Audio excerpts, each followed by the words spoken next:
Hi friends, ఎలా ఉన్నారు? ఈరోజు మన టాపిక్ వచ్చేసరికి క్రెడిట్ కార్డ్ ఒక బెనిఫిట్స్, అడ్వాంటేజెస్, డిసడ్వాంటేజెస్ తీసుకోవచ్చా తీసుకోకూడదా అన్న గురించి మాట్లాడతాం. క్రెడిట్ కార్డ్ అంటే ఏం లేదు ఫ్రెండ్స్, డెబిట్ కార్డ్ లానే మనకు ఒక కార్డ్ ఇస్తారు. కాకపోతే ఏంటంటే ఈ కార్డుకి సపరేట్ అమౌంట్ అకౌంట్ అనేది జనరేట్ అవుతుంది. దీంట్లో మనకి ఇంత లిమిట్ అని ఇస్తారు, సమ్ ఎక్స్ లిమిట్. ఆ లిమిట్ కి అనేది మనకి ఇంత టైం ఇస్తారు. ఆ టైం వరకు మనం వాడుకోవచ్చు. 45 days 60 days, అది బ్యాంక్ టు బ్యాంక్ డిపెండ్ అవుతుంది. ఆ లిమిట్ అమౌంట్ ఆ టైంలో వాడుకొని ఆ డేస్ అయిపోగానే వాళ్ళకి అమౌంట్ అనేది కట్టియాలి. కానీ దీనివల్ల ఏంటి బెనిఫిట్స్ అంటే, ఫస్ట్ బెనిఫిట్ వచ్చేసరికి రివార్డ్ పాయింట్స్. ఈ రివార్డ్ పాయింట్స్ అనేది ఎందుకు మేజర్ బెనిఫిట్ అంటున్నానంటే చాలా క్లియర్ గా అర్థం చేసుకోండి. ఇప్పుడు మనకు 10,000 రూపీస్ అక్కడ దగ్గర స్పెండ్ చేసాము అనుకోండి. ఫర్ ఎగ్జాంపుల్ ట్రావెలింగ్ దగ్గరే స్పెండ్ చేసాం అనుకున్నాం, ట్రైన్ టికెట్స్ బుక్ చేశాను అనుకోండి. చాలా కంపెనీస్ ఇర్రెస్పెక్టివ్ ఆఫ్ కేటగిరీ, అంటే మీరు ఏ కేటగిరీలో స్పెండ్ చేస్తున్నారని అనవసరం చూసుకోకుండానే మీకు రివార్డ్ పాయింట్స్ అంటే ఇస్తారు. ఫర్ ఎగ్జాంపుల్ దానికి 1 కార్డ్ తీసుకోండి. 1 కార్డ్ లో మీరు దేనికి స్పెండ్ చేసినా, ఆఖరికి పెట్రోల్ కి స్పెండ్ చేసినా సరే మీకు రివార్డ్ పాయింట్స్ వస్తాయి. ఫర్ ఎగ్జాంపుల్ ఇప్పుడు మీరు ట్రావెల్ కి స్పెండ్ చేశారు. సో ట్రావెల్ కి నేను 1% ఎగ్జాంపుల్ గా తీసుకుంటున్నాను, 1% రివార్డ్ క్యాష్ బ్యాక్ అన్నట్టు. అయితే ఇప్పుడు 10,000 స్పెండ్ చేస్తే మీకు 100 రూపీస్ క్యాష్ బ్యాక్ వస్తుంది. అంటే 100 రూపీస్ సంబంధించిన రివార్డ్ పాయింట్స్ వస్తున్నాయి. అంటే మీకు యాక్చువల్ ఐఆర్సిటీలో డిస్కౌంట్ అన్నదే కష్టం. అలాంటి దగ్గర మీకు 100 రూపీస్ రిటర్న్ వస్తుందంటే సేవ్ చేసుకునేటే కదా. సో ఈ రివార్డ్ పాయింట్స్ అన్నది ఇక్కడే కాదు, మీరు ఎక్కడైనా వాడచ్చు. ఇది ఒక బేసిక్ ఎగ్జాంపుల్ చెప్పాను. ఇంకా రివార్డ్ పాయింట్స్ కి మంచి మంచి దానికి ఫ్యూచర్స్ కూడా ఉన్నాయి. ఫర్ ఎగ్జాంపుల్ యాక్సిస్ బ్యాంక్ అని, యాక్సిస్ బ్యాంక్ తీసుకున్నాం. యాక్సిస్ బ్యాంక్ లో ఏంటంటే ఈ రివార్డ్ పాయింట్స్ ని మనం వేరే రివార్డ్ పాయింట్స్, ఎప్పుడైనా మీరు మ్యారియోట్ గానీ 5 స్టార్ హోటల్స్ కి వెళ్ళారు అనుకోండి, ఆ 5 స్టార్ హోటల్స్ కి కూడా కొన్ని రివార్డ్ పాయింట్స్ అన్నది సిస్టమ్ ఉంటది. ఆ సిస్టమ్ కి ఈ కార్డ్ ని కనెక్ట్ చేసి ఈ రివార్డ్ పాయింట్స్ అన్నది దాంట్లో కన్వర్ట్ చేసుకోవచ్చు. సో అప్పుడు కన్వర్ట్ చేసుకున్నప్పుడు మీ రివార్డ్ పాయింట్స్ ఏమవుతాయంటే, అక్కడ రివార్డ్ పాయింట్ ఒక వాల్యూకి ఇక్కడ ఉన్న రివార్డ్ పాయింట్ వాల్యూకి డిఫరెన్స్ ఉంటుంది. అంటే అక్కడ ఉన్న రివార్డ్ పాయింట్స్ కొద్దిగా ఆబ్వియస్లీ ఎక్కువే ఉంటాయి, లేదా కొద్దిగా తక్కువ ఉండొచ్చు, అది డిపెండింగ్. ఫర్ ఎగ్జాంపుల్ మ్యారియోట్ తీసుకున్నాం. మ్యారియోట్ ఒక రివార్డ్ పాయింట్ ఎప్పుడు వాల్యూ ఆన్ అండ్ యావరేజ్ గా 25 పైస నుంచి స్టార్ట్ అయ్యి 1 రూపీ వరకు ఉంటుంది, అది ఆఫర్స్ బట్టి. ఫర్ ఎగ్జాంపుల్ మనకి అక్కడ మీకు 50 పైస్ వచ్చింది అనుకోండి ఒక రివార్డ్ పాయింట్. ఇక్కడ రివార్డ్ పాయింట్ వచ్చి మీకు 25 పైస్ ఉంది అనుకోండి. ఈ రివార్డ్ పాయింట్ మీరు అక్కడ కన్వర్ట్ చేశారంటే మీకు 25 పైస్ ఒక రివార్డ్ పాయింట్ మీద ప్రాఫిట్ వస్తున్నట్టే కదా. అంటే మీరు ఇక్కడ నార్మల్ గా ఇక్కడ మీకు ఒక 1% వచ్చే ఏదైతే ఉందో రివార్డ్ క్యాష్ బ్యాక్, దాన్ని కన్వర్ట్ చేసుకుంటే మీకు 2% క్యాష్ బ్యాక్ అయినట్టే కదా. అంటే మీకు ఇక్కడ 100 రూపీస్ కి 2% అంటే 2 రూపీస్ వస్తుంది బ్యాక్ కి. అది మీరు అర్థం చేసుకోండి. ఎలానే కన్వర్షన్స్ అన్నది ఎప్పటికప్పుడు చూసుకుంటుందండి. ఆఫర్స్ ఉన్నాయా, కన్వర్ట్ చేసి ఉంచుకోండి. ఆ పాయింట్స్ మీరు ఎక్కడైనా వాడుకోవచ్చు. ఇది రివార్డ్ పాయింట్స్ ఒక గేమ్ ఫ్రెండ్స్. ఈ గేమ్ లో మీరు ఏంటంటే ఎంత రీసెర్చ్ చేసి కన్వర్ట్ చేస్తారు అంటే, రీసెర్చ్ అంటే పెద్ద వర్కేం అవసరం లేదు. మనం ఏంటంటే బ్యాంక్ తో రెగ్యులర్ గా టైఅప్ ఉంటే వాళ్ళు వచ్చే రివార్డ్ మెసేజ్లు ఉంటాయి చూసారా, అవి కొద్దిగా చదవండి. కొద్దిగా టైం తీసుకుని చదివితే మీకు అది బెస్ట్ అనిపించింది అనుకో, దాన్ని కన్వర్ట్ చేసుకుంటారు. దానికి ఇంకా మీకు బెటర్ గా రివార్డ్ పాయింట్స్ అనేది యూటిలైజేషన్ అవుతుంది. ఈ యూటిలైజేషన్ వల్ల మీకు వచ్చే ప్లస్ పాయింట్ ఏంటంటే క్యాష్ బ్యాక్. అయితే ఈ రివార్డ్ పాయింట్స్ అయిపోయింది కదా ఫ్రెండ్స్. ఇప్పుడు దీని అడ్వాంటేజెస్, డిసడ్వాంటేజెస్ గురించి మాట్లాడదాం.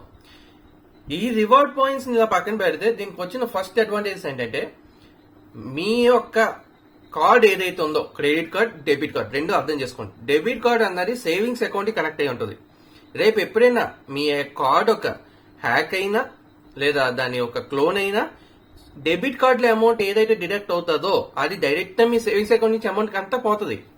అంటే మీ సేవింగ్స్ అకౌంట్ నుంచి అమౌంట్ పోయింది అంటే దాని అర్థం మీరు సేవ్ చేసుకునే అమౌంట్ అంతా పోయినట్టే. మీరు సేవ్ చేసుకునే అమౌంట్ పోయింది అనుకోండి, దానికి 2 ప్రాసెస్. ఒకటి, మీరు మళ్ళీ సేవ్ చేసుకోవడం స్టార్ట్ చేసుకోవడం, లేదు అంటే ఈ పోలీస్ కంప్లైంట్ ఈ చుట్టూ తిరగడం. మోస్ట్లీ డెబిట్ కార్డ్ లో పోయిన అమౌంట్ రీఫండ్ అవ్వడం చాలా కష్టం, అది మీకు తెలుసు. డెబిట్ కార్డ్ నుంచి పోయిన అమౌంట్ కి ఏ ఇన్సూరెన్స్ ఉండో, ఏ కవరేజ్ లో ఉండో. సో అందుకు ఏంటంటే వెనక్కి వస్తుందని చెప్తారు బ్యాంక్ వాళ్ళు ఏదో ట్రస్ట్ కి, కానీ అది చాలా లాంగ్ లెంతీ ప్రాసెస్, చాలా తక్కువ మంది, అంటే 100 మందిలో ఒక 10 మందికి రిటర్న్ వస్తుంది అమౌంట్. అది కూడా 50%, 30%, అది depending on the situation. A situation లో అమౌంట్ పోయిందన్న దాని మీద డిపెండ్ అయి ఉంటుంది. అదే క్రెడిట్ కార్డ్ అనుకోండి ఫ్రెండ్స్, ఈ క్రెడిట్ కార్డ్ కి సపరేట్ అకౌంట్ ఉంటుంది. అంటే మన సేవింగ్స్ అకౌంట్ కి కనెక్ట్ అయ్యి ఉండదు. ఆ సపరేట్ అకౌంట్ లో ఎంత మీకు ఫర్ ఎగ్జాంపుల్ 30,000 లిమిట్ ఉందనుకోండి, ఆ 30,000 అమౌంట్ ఉంటుంది. సో ఈ 30,000 పోయినా మీరు 1 రూపీ కూడా పే చేయాల్సిన అవసరం లేదు. దానికి రీజన్ మీకు క్రెడిట్ కార్డ్ కి ఇన్సూరెన్స్ ఉంటుంది. సో ఆ ఇన్సూరెన్స్ దానికి పేమెంట్ చేస్తుంది. లేదనుకోండి, బ్యాంక్ మీరు కంప్లైంట్ ఫైల్ చేస్తే అది మీ తప్పు లేదని తెలిస్తే ఆ బ్యాంక్ చూసుకుంటుంది దానికి ఏం చేయాలి ఏంటని. అంటే వాళ్ళ దగ్గర నుంచి అమౌంట్ తెచ్చుకోరా లేదా ఇన్సూరెన్స్ క్లెయిమ్ చేసుకోరా అంతా చూసుకుంటారు. కానీ మీ సేవింగ్స్ అకౌంట్ నుంచి ₹1 కూడా పోవద్దు. అది అర్థం చేసుకోండి. క్రెడిట్ కార్డ్ ఎందుకు వాడాలంటే ఇది one of the biggest reason. Credit కార్డులో అమౌంట్ పోతే మీ రెస్పాన్సిబిలిటీ ఏమీ ఉండదు, మీరు సేఫ్ సైడ్ లో ఉంటారు. క్రెడిట్ కార్డ్ ఒక ఇన్సూరెన్స్ అయ్యి పే చేసుకుంటాయి. అదే మీ డెబిట్ కార్డ్ నుంచి పోయింది అనుకోండి, మీరు కంప్లీట్ గా రిస్క్ లో పడిపోయినట్టే. మీకు సడన్ గా ఇప్పుడు డెబిట్ కార్డ్ లో అమౌంట్ పోయింది, మీకు ఇంట్లో ఏదైనా ఎమర్జెన్సీ వచ్చింది అనుకోండి, అప్పుడు ఏం చేస్తారు? మళ్ళీ ఎవరి దగ్గర నుంచి అప్పు తీసుకోవడం లేదంటే బ్యాంక్ వెళ్ళి అప్పు తీసుకోవడం చేయాలి తప్ప మీ దగ్గర ఇంకో ఆప్షన్ ఉండదు. అదే మీరు క్రెడిట్ కార్డ్ నుంచి అమౌంట్ పోయింది అనుకోండి, ఎక్కడైనా క్రెడిట్ కార్డ్ ఇవ్వాలంటే క్రెడిట్ కార్డ్ క్లోన్ అయిందో లేదా క్రెడిట్ కార్డ్ హ్యాక్ అయిందో అమౌంట్ పోయింది అనుకో, మీ రెస్పాన్సిబిలిటీ ఉండదు. ఒకవేళ అప్పుడు ఏమైనా ఎమర్జెన్సీ వచ్చినా మీ సేవింగ్స్ అకౌంట్ నుంచి అమౌంట్ తీసి వాడతారు. ఇది first advantage friend. Second advantage, చాలా క్రెడిట్ కార్డ్స్ కి చాలా ఆఫర్స్ ఉంటాయి. అంటే మీరు అమెజాన్ తీసుకోండి, ఫ్లిప్కార్ట్ తీసుకోండి, లేదా తాజ్ హోటల్స్ తీసుకోండి, ఏదైనా సరే మీరు ఆఫర్స్ లోకి వెళ్తే బోల్ కనిపిస్తాయి. స్విగ్గీ జొమాటో, మీరు ఫుడ్ ఎక్కువ ఆర్డర్ పెడతారా, స్విగ్గీ జొమాటో ఆఫర్స్ చూడండి. ప్రతి కార్డ్ మీద ఏదో ఒక ఆఫర్ ఉంటుంది. ఫర్ ఎగ్జాంపుల్ నా 1 కార్డే ఉంది, నా 1 కార్డ్ మీద ఎప్పుడు 249 అబౌవ్ ఆర్డర్ చేయండి, నాకు ₹100 డిస్కౌంట్ వస్తుంది. అలానే ఐనాక్స్, నా 1 కార్డు ఇయర్ కి 2 ఐనాక్స్ టికెట్స్ ఫ్రీ ఇస్తారండి. లాస్ట్ ఇయర్ ఇచ్చింది, మరి ఇయర్ ఇంకా నాకు రాలేదు. సో ఎవ్రీ ఇయర్ వస్తుందా లేకపోతే అది వన్ టైం ఛాన్స్ నాకు తెలీదు. సో 2 ఐనాక్స్ టికెట్స్ వస్తాయి. ఐనాక్స్ కే కాదు, కొన్ని special book my show tickets రావచ్చు, లేదా బుక్ మై షో డిస్కౌంట్స్ రావచ్చు. మీరు ఆన్లైన్ లో స్పెండ్ ఎక్కువ చేస్తే ఎక్కువ డిస్కౌంట్స్ కూడా వస్తుంటాయి. దాన్ని ఎలా యూటిలైజ్ చేసుకోవాలన్నది మీ మీద డిపెండ్ అవుతుంది. ఇది secondary plus point. Debit card మీద ఎప్పుడో రేర్ గా దొరుకుతాయి. అవి కూడా కొన్ని బ్యాంకులు మాత్రం, స్పెసిఫిక్ బ్యాంక్స్ లో మాత్రమే డెబిట్ కార్డు మీద ఆఫర్లు దొరుకుతాయి. బాగా కష్టపడి ఎదుగుతాయి. అది కూడా ఒక్కొక్కసారి మన కార్డ్ నెంబర్ నాట్ ఎగ్జిస్టెన్స్ కూడా వచ్చేస్తుంది. అంటే మన కార్డ్ నెంబర్ కి ఎలిజిబిలిటీ లేదని వచ్చేస్తుంది అనమాట. అందుకు క్రెడిట్ కార్డు ఎందుకు తీసుకోవాలంటే ఇది సెకండ్ రీజన్. థర్డ్ రీజన్ వచ్చేసరికి, అయితే ఇప్పుడు లాస్ట్ వచ్చేసరికి ఒక మేజర్ డిసడ్వాంటేజ్ ఏదైతే దీనికి ఉందో దాని గురించి ఇప్పుడు మాట్లాడదాం. మీరు క్రెడిట్ కార్డ్ తీసుకున్నారు, ప్రాపర్ గా వాడారు, ప్రాపర్ గా టైం కట్టేశారు అనుకోండి, మీకు ఎలాంటి ఇబ్బంది ఉండదు. మీరు వెల్ డిసిప్లైన్, ఎంత వాడారో, మీకు ఎంత లిమిట్ ఉందో, అంటే అంత లిమిట్ వాడమని చెప్పట్లేదు, మీకు కావాల్సిందే వాడారు, వాడిన దాన్ని కట్టేశారు. సో మీకు ఎలాంటి ఇబ్బంది ఉండదు. మీకు ఇంకా ప్లస్ గా మీకు ఇంకా డిస్కౌంట్లు అయ్యింది వచ్చాయి. ప్రాపర్ గా టైంకి కానీ ఎప్పుడైనా పరిస్థితిలో కట్టలేకపోతే బ్యాంక్ ఎందుకు మన క్రెడిట్ కార్డు ఇచ్చిందని ఇప్పుడు తెలుసు. వినండి, బ్యాంక్ ఎందుకు క్రెడిట్ కార్డుని అంతలా పుష్ చేస్తుంది మీరు తీసుకొని. మీరు చూసుంటే గూగుల్ పే వాడుతున్నారా, గూగుల్ పేలో యాక్సెస్ క్రెడిట్ కార్డ్ వస్తుంది, అదేంటంటే డిస్కౌంట్ ఇది వస్తుంది, యాడ్ వస్తుంది. ఫ్లిప్కార్ట్ ఉంది అనుకోండి, Flipkart pay letter credit card వస్తుంది. మన అమెజాన్ అంటే Amazon pay letter credit card వస్తుంది. అది మన ICICI Amazon pay letter credit card వస్తుంది. అలా మీరు దేనికి చూసినా సరే ప్రతి దానికి క్రెడిట్ కార్డ్ యాడ్లు వస్తూనే ఉంటే మిమ్మల్ని తీసుకోమంటూనే ఉండమంటారు. రీజన్, మీరు కానీ డిఫాల్ట్ అయ్యారా, మన వరల్డ్ లోనే హైయెస్ట్ ఇంట్రెస్ట్ అన్నది పే చేస్తారు. ఎంత అని ఆలోచిస్తున్నారా? 55% నుంచి 60%, 65% వరకు ఉంటుందండి. అంటే నెలకి 3% నుంచి 4% వరకు ఇంట్రెస్ట్ పడుతుంది. మన ఇంకో విషయం అర్థం చేసుకోండి, అంటే మీరు మిస్ అయిన కాడి నుంచి రోజు పడుతుందని మాత్రం అనుకోకండి. మీరు ఏదైతే ఫర్ ఎగ్జాంపుల్ మీరు జనవరి 1 నుంచి ఫిబ్రవరి 20th వరకు వాడారు, ఎందుకంటే ఫిబ్రవరి 20th వరకు మనకి క్రెడిట్ కార్డ్ అనేది 45 days మినిమం ఇస్తారు పీరియడ్. సో జనవరి 1 నుంచి ఫిబ్రవరి 25th వరకు వాడారు అనుకుందాం. ఈ స్పామ్ కూడా కలుపుకొని వాళ్ళు ఇంట్రెస్ట్ వేస్తారు, అంటే దీనికి సపరేట్ గా వదిలేసేస్తారని మాత్రం అనుకోకండి. ఏదైతే మన జనవరి 1 నుంచి ఉందో అక్కడి నుంచి కలుపుకొని మొత్తం ఇంట్రెస్ట్ వేస్తారు. ఈ ఇంట్రెస్ట్ వాళ్ళకి చాలా ఎక్కువ అమౌంట్ వస్తుంది.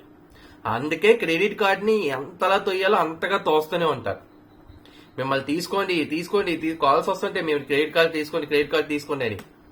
ఎందుకంటే ఇది రీజన్, చాలా ఎక్కువ దీంట్లో వాళ్ళకి అమౌంట్ జనరేట్ అవుతుంది. అదే కాక మేట వాళ్ళు కట్టేస్తున్న సంగతి ఏంటంటే వాళ్ళకి వచ్చిన లాభం ఏంటని అడుగుతారు. మీరు కట్టేసిన వాళ్ళు వచ్చిన లాభం ఏంటో చెప్తాను.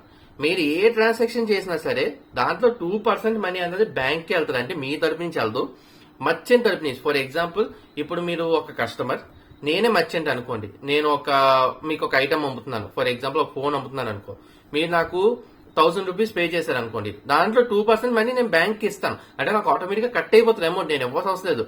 నాకు పడుతూనే 1000 లో 2% అమౌంట్ అందరికి కట్ అయిపోయి పడుతుంది.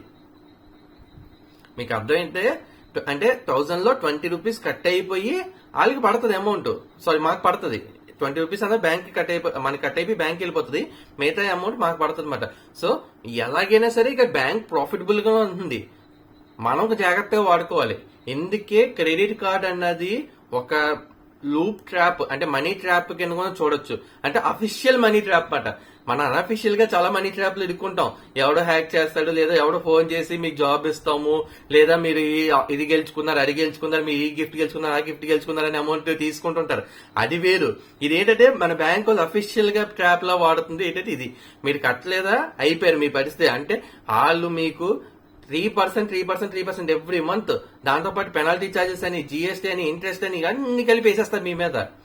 అంటే ఫర్ ఎగ్జాంపుల్ మీరు 30,000 మీరు డ్యూ కానీ పెట్టారు అంటే 3 నెలలు తిరిగి చూసాక 90,000 అయి కూర్చుంటారండి. అంటే మీరు కట్టలేకపోతే అది అలా ఎంతలా పెరుగుతారంటే కొండ పెరిగినట్టు పెరిగిపోతుంది అనమాట. అందుకే క్రెడిట్ కార్డ్ తీసుకుంటున్నారా జాగ్రత్తగా ఆచి తూచి వాడండి. ఎక్కడ వాడాలో అక్కడ చూసుకుని వాడండి. టైంకి కట్టేస్తాం నమ్మకం ఉంటేనే తీసుకోండి. లేదు టైంకి కట్టలేము, మేము కొంచెం ఇబ్బందులు ఉన్నాయంటే మాత్రం క్రెడిట్ కార్డ్ జోలికి అయితే వెళ్ళొద్దు. ఎందుకంటే హైయెస్ట్ ఇంట్రెస్ట్ దాంతో మీద పడుతుంది. ఈ క్రెడిట్ కార్డు ఇప్పుడు ఎవరు తీసుకోవాలి ఎవరు తీసుకోకూడదు అనుకుని చెప్తానండి. స్టూడెంట్స్, మీరు ఇప్పుడు గ్రాడ్యుయేషన్ టైంలో ఉన్నారు, గ్రాడ్యుయేషన్ ఎండింగ్ లో ఉన్నారు, మీకు ఏదైనా కొనుక్కోవాలనుకుంటే పేరెంట్స్ దగ్గర నుంచి అమౌంట్ తీసుకోండి. లేదా మీ క్రెడిట్ లైన్ బిల్డప్ చేసుకుందాం అనుకుంటున్నారా, మీరు డిసిప్లైన్డ్ గా ఉంటాము అంటే, డిసిప్లైన్ అంటే బయటికి వెళ్ళి తిరగతా ఏమనట్లేదు, మనీలో డిసిప్లైన్ గా ఉంటాం. దేనికైతే కొనము, మాకు అంటే వాడే దాంట్లో చాలా స్ట్రిక్ట్ నార్మ్స్ ఫాలో అవుతాం అనుకున్న వాళ్ళైతే తీసుకోండి. చాలా బాగుంటుంది, మీకు మంచి బెనిఫిట్స్ వస్తాయి. టైం టు టైం పేమెంట్ చేసేస్తూ ఉండండి. ఏ జాబ్ హోల్డర్స్ కి అయితే వాళ్ళు ఎలాగో క్రెడిట్ కార్డు ఇస్తారు, మీరు తీసుకుంటారు, మీరు వాడతారు, మీకు తెలుసు. సో మీకు అయితే నేను చెప్పాల్సిన అవసరం లేదు. కానీ టైం టు టైం పే చేయండి. పే చేయకపోతే చాలా ఇబ్బందులు ఫేస్ చేస్తాం. తర్వాత నుంచి మనకి హెరాస్మెంట్ కాల్స్ ఇవన్నీ వస్తాయి. ఇవన్నీ మనకి ఎందుకు, మనం తీసుకున్నామా వాడామా టైం పే చేసామా. మీకు ఇంకా ఈ బెనిఫిట్స్ అన్నది వాడుకోవడానికి ఇంకా బెస్ట్ పాసిబుల్ వేస్ అని ఎత్తుక్కోండి. కానీ రీపేమెంట్ మాత్రం ఆన్ టైం చేసేయండి. ఈ వల్ల మీరు ఆన్ టైం రీపేమెంట్ చేస్తే మీ క్రెడిట్ హిస్టరీ లైన్ అన్నది చాలా బాగుంటది. ఆన్ టైం పేమెంట్ చేయకపోతే అంతే వర్స్ట్ గా కింద పడిపోతుంటది. ఎందుకంటే క్రెడిట్ కార్డ్ లో మీ యొక్క ఇచ్చిన లిమిట్ కంటే 30% ఎక్కువ వాడుతున్నారా, ఎవ్రీ మంత్ 1 to 2 పాయింట్స్ అనేది తగ్గిపోతూ ఉంటుంది. అది కూడా చూసుకోండి. క్రెడిట్ కార్డులో అదొక డ్రాబ్యాక్ ఉంది. ఎవ్రీ మంత్ మీరు 30% ఎక్కువ వాడారు అంటే ఆ యూసేజ్ బట్టి మీ క్రెడిట్ స్కోర్ లో పాయింట్స్ తగ్గుతూ ఉంటాయి. అది రీపేమెంట్ చేయకపోతే తగ్గుతాయని మాత్రం అనుకోకండి. క్రెడిట్ ఎక్కువ వాడినా సరే పడుతుంటాయి అన్నమాట, తగ్గిపోతుంటాయి పాయింట్స్. అది చూసుకోండి. అంటే ఫ్రెండ్స్, ఈ వీడియో మీకు అర్థమైంది అనుకుంటున్నాను. నేను క్లియర్ గా ఎక్స్ప్లెయిన్ చేయాలి, పాయింట్ టు పాయింట్ అంతా క్లియర్ ఎక్స్ప్లెయిన్ చేశాను అనుకుంటున్నాను. మీకు ఇంకేనా డౌట్స్ ఉంటే నాకు కామెంట్ సెక్షన్ లో చెప్పండి, నేను దాన్ని రిజాల్వ్ చేయడానికి చూస్తాను. లేదు అంటే ఏదైనా మెయిన్ పాయింట్స్ మిస్ అయిపోయినట్టే నాకు గుర్తు చేయండి. దాన్ని నేను నెక్స్ట్ వీడియోలో కానీ లేదా ఒక షార్ట్ లో కానీ దాన్ని మళ్ళీ నేను మీకు ప్రెజెంట్ చేస్తాను. Thank you friends. మీకు వీడియో నచ్చినట్టయితే లైక్ చేయండి, షేర్ చేయండి, మీ ఫ్రెండ్స్ కూడా షేర్ చేయండి. ఎవరైతే క్రెడిట్ కార్డులు ఎక్కువ వాడుతున్నారో వాళ్ళకి కూడా షేర్ చేయండి. ఇది చాలా హెల్ప్ అవుతుంది అనుకుంటున్నాను. అలానే నా ఛానల్ సబ్స్క్రైబ్ చేసుకోండి. ఇంకా బెటర్ వీడియోస్, మీకు ఇంకా బెటర్ నాలెడ్జ్ నేను ఇక్కడ ప్రొవైడ్ చేస్తాను. So thank you friends. Have a nice day. Take care. By.